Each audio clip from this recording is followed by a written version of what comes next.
20 minutes away at the Brooklyn Bridge, across the street in Jeanette McKinley's apartment, and on top of the high-rise 2 blocks away. This is the one that was within 20 minutes of the collapse of the towers.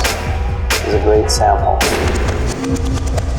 Thermite is a very active chemical reaction. It produces molten iron spheres. The spheres you get from thermite matches the spheres that I see in the World Trade Center test.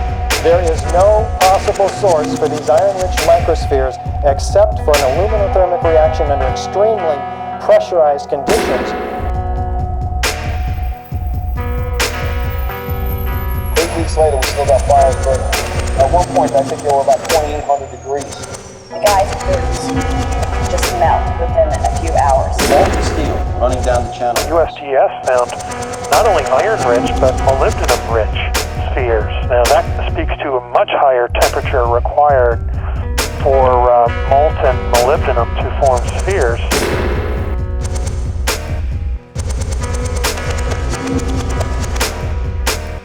We see the residue. This is a smoking gun already, but can we find the gun? I guess you could.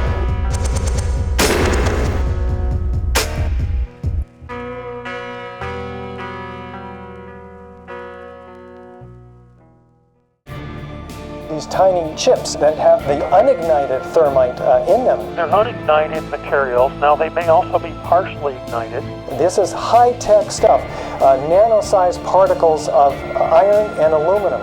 Iron, oxygen, aluminum, carbon, silicon, and quite often potassium. And this is extremely explosive stuff. This stuff is not made in a cave in Afghanistan.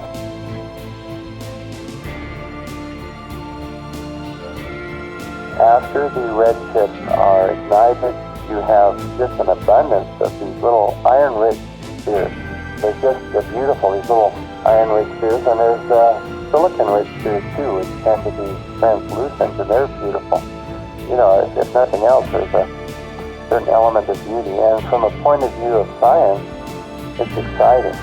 It's the implications you start getting sort of depressed, I guess, when you think about what it means to have this high-tech, explosive, thermitic material.